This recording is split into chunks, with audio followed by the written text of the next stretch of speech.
Welcome. Today I will be looking at the role of the SENCO. My name is Helen Masters. I have been a SENCO since 2001, when I took up post in a large middle school on the outskirts of Birmingham. 2001 saw educational reform and a new code of practice for special educational needs. And students with a statement in mainstream education at the time mainly had what we would now consider to be moderate learning difficulties. In today's terms, they would not qualify for an educational health and care plan. Many students had extreme behaviours, but at the time this was not seen as a symptom, rather the cause of a lack of learning, and these children were treated as if they could control themselves. We now think differently. Behaviours are usually symptomatic of other things going on in the young person's life. I've been at Challney High School for Girls for the last 15 years, and in that time my role has evolved from middle leadership onto the senior leadership team. I am now responsible for inclusion in the school in a wider sense, such as in-year fair access protocol, alternative provisions, and mental health and well-being, as well as special educational needs and disabilities. I have now had this remit for the last 3 years. As a middle leader, I was very much consumed by leading my department well and making sure students had the best that I could give them. But increasingly over the years, I felt that I could effect change and have more impact if the visibility of SEND was raised, and to do this, I needed a wider view across the school landscape. Up until I became a senior leader, I felt that staff did not identify with SEND being their responsibility much of the time, and that it was seen solely as my responsibility. This continues to be a frustration to this day for some SENCOs. John Hattie's theory around visible learning helped me understand that responsibility didn't have to fall completely with me. I, like many others, had forgotten the coordinator part of my title. Visible learning means an enhanced role for teachers as they become evaluators of their own teaching. According to Hattie, it occurs when teachers see learning through the eyes of students and help them to become their own teachers.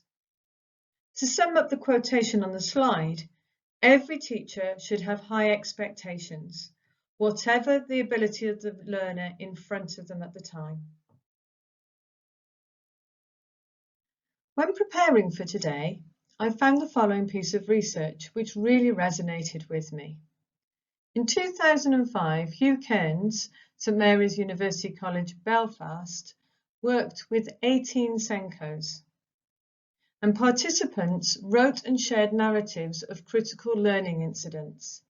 He assessed the contribution of a range of learning influences and identified 5 role variations with corresponding priorities, preferences, and opportunities for structured learning. SENCOs with management status and curriculum development roles suggested a greater range of potential learning projects and were more confident in the involvement of others than those with heavy teaching and support roles who preferred topics in which their own action tended to be a focus for research and development. Kearn argues that for too many SENCOs, their experiential learning remains confined with selective school functioning, rather than part of a planned exposure to school leadership in all its forms. Therefore, you will find SENCOs have a mixture of traits rather than exhibit all of them. On reflection, I would say I have previously been the rescuer, on a mission to save a single student from whatever their troubles are. Or I have been the arbitrator, the negotiator, rationalising and monitoring resources at times when there have been issues around my support department. But until I was promoted onto the senior leadership team, I don't think I had a real grasp that I really needed to be all 5 of these, all rolled into one. So for me, the ultimate SENCO is Kearn's 5 styles put together, all rolled into a nested hierarchy. The most effective SENCO becomes one of the pedagogical leads in school and is aligned with the head teachers and SLT vision. So if SEND is taken into consideration across all areas of school, it becomes the responsibility of all. The SENCO needs to work collaboratively at a strategic level to gain and maintain a high profile, as well as on the front line, leading by example and supporting where needed. The higher the profile, the less marginalised the students, their needs, the SENCO and the support team are. When moving on to the SLT, these are the sorts of questions and dilemmas I found myself thinking about. Is the curriculum challenging? Are there opportunities to give SEND students the diet that they need to achieve their full potential? Does there need to be anything bespoke put in place and what that would look like and how it would be monitored? In the classrooms, are teachers adapting their teaching strategies according to the audience, including the quality rather than quantity of learning? Do the teachers know the SEND students in their rooms? But at the same time, do the SEND students stand out? They shouldn't really. The SENCO needs to know the data, but equally needs to understand that standards for SEND students should never be compromised. This means liaising with other heads of department to make sure they understand the role they have to play, asking questions about how successful they can be and how things can be achieved. There is also a wider remit, as students with SEND should not be defined by their difficulties. They should still be treated holistically. They can be badly behaved. They can have anxiety. They can have mental health conditions. They can have parents at home that aren't as supportive. They can be full of life, enthusiasm, and willing to learn. It is everybody's duty to make sure that the SEND students are getting the best that we can deliver day in, day out. On the screen, you will see 4 bullet points. These are the 4 things, according to Google, that a SENCO's role entails. If only it was that simple. In 2014, we saw educational reform again, reinforcing the idea of a child-centred approach, where the child's voice is the most important. At the heart of this, inclusion, where all students are treated equitably, not necessarily equally. Students have a journey to take from A to B, and for some students this will be affected more or less by a straight line of travel, but for others their experiences will have barriers along the way. As a SENCO, we must look at how to pull those barriers down for the same desired endpoint. But sometimes the goals themselves are poles apart. For example, a most able student getting level 9 GCSEs is no more important than a student with complex needs being able to independently make decisions about self-care and act upon them. Nevertheless, the effort we make should be the same, no matter what those goals are. The SENCO needs to cultivate a symbiotic relationship between school, student and parent, always transparent so that a level of trust can be established. This forms a close working relationship so that when a difficult topic has to be discussed, all parties will listen and make informed decisions without future relationships being compromised.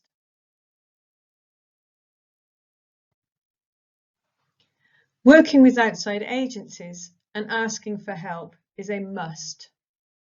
SENCOs need to have an amazing grasp of networking and never be too proud to say, I don't know, as long as it is followed by, but I will find out.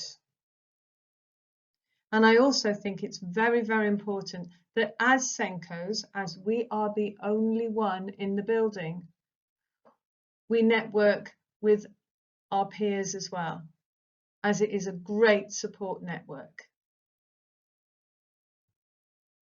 And SENCOs are generally very friendly people.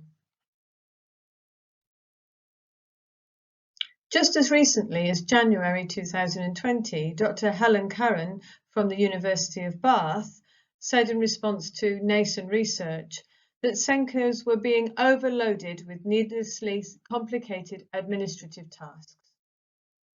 I've not included this slide to be the voice of doom. When entering into the role, it should be completely understood that SENCOs continually spin many plates.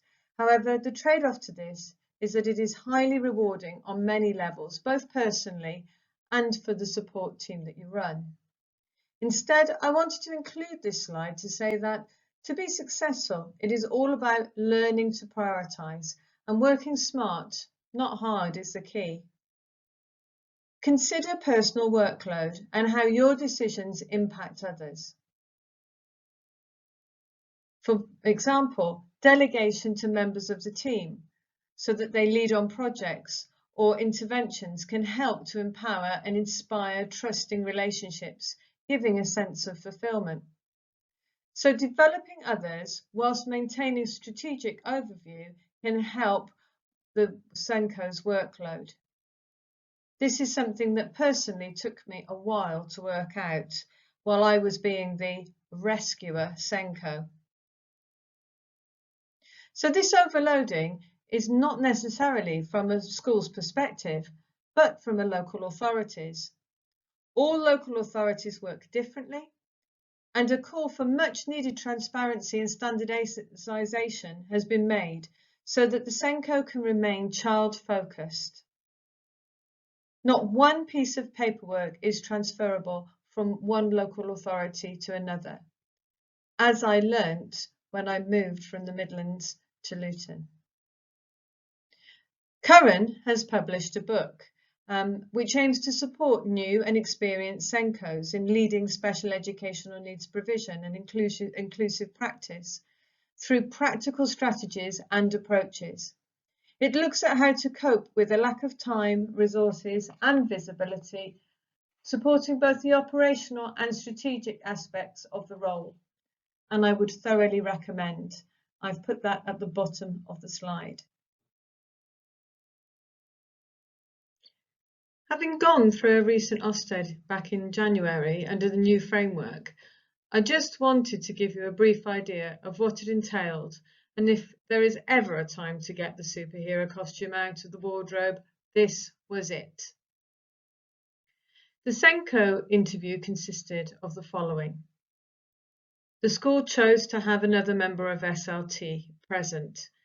This person helped when giving specific examples and gave a different perspective, which was very helpful to me. The inspector wanted to know the range of CPD opportunities for all staff and specialist staff as well, and how far the SENCO was involved in CPD planning.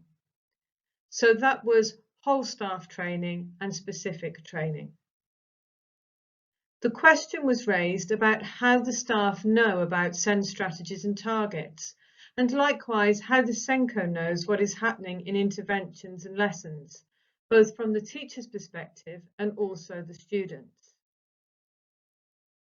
He also asked about opportunities, and I was able to give examples of how it is given as read in our school that disabled students have the same opportunities, and then the question of how do we facilitate this happens after. In terms of communication with parents, the inspector wanted to know how they were contacted and by whom, and the avenues by which parents could contact us.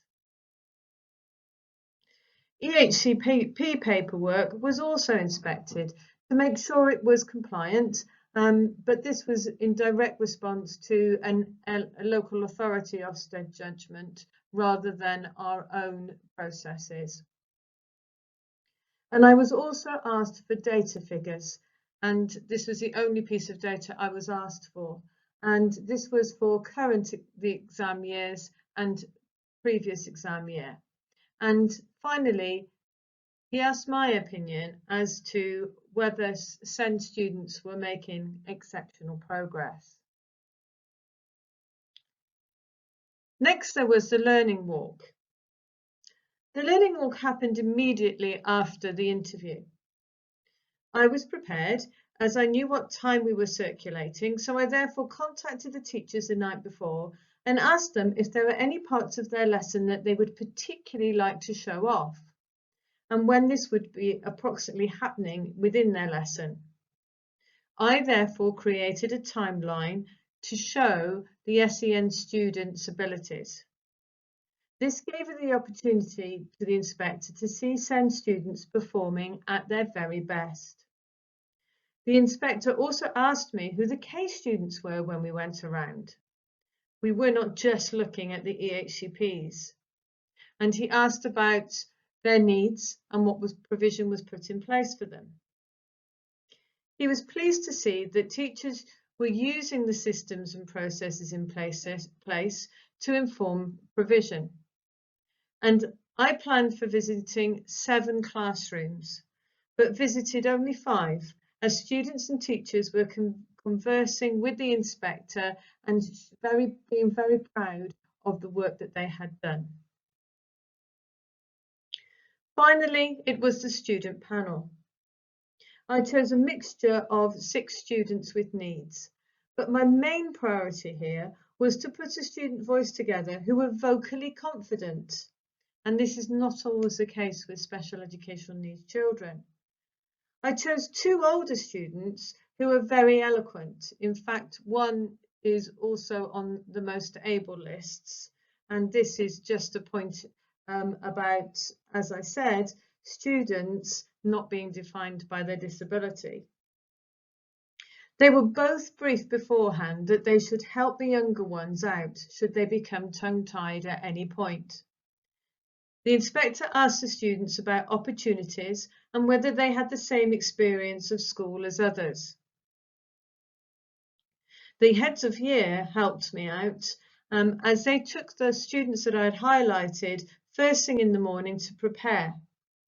They gave example questions that I'd prepared beforehand so that the students could think about answers and rehearsed those answers, so that the students were able to give their point of view eloquently.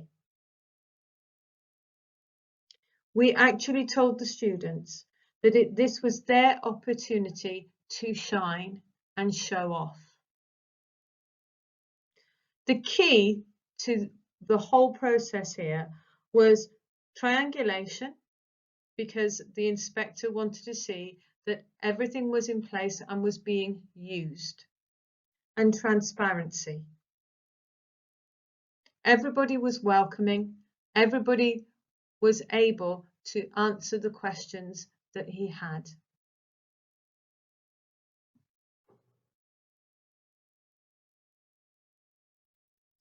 So to summarise, the SENCO's remit is to create a shared responsibility for all students, where individuals become the best that they can be, with the ability to achieve their full potential and aspirations. At the core of this, I return to Hattie. Teachers see learning through the eyes of the students and help them to become their own teachers. In September, post-COVID lockdown, the SENCO's fundamental role won't change, in my opinion. However, the consideration for supporting students in classrooms, groups, and on a one-to-one level, whilst keeping everybody safe, will be at the forefront of our minds. One big question will be how to deliver an outstanding provision within the confines of government guidelines. And I believe, as the diagram shows, SEND provision can still be outstanding as long as everybody in the school, parents and outside agencies work together, keeping a growth mindset around the obstacles that we will face.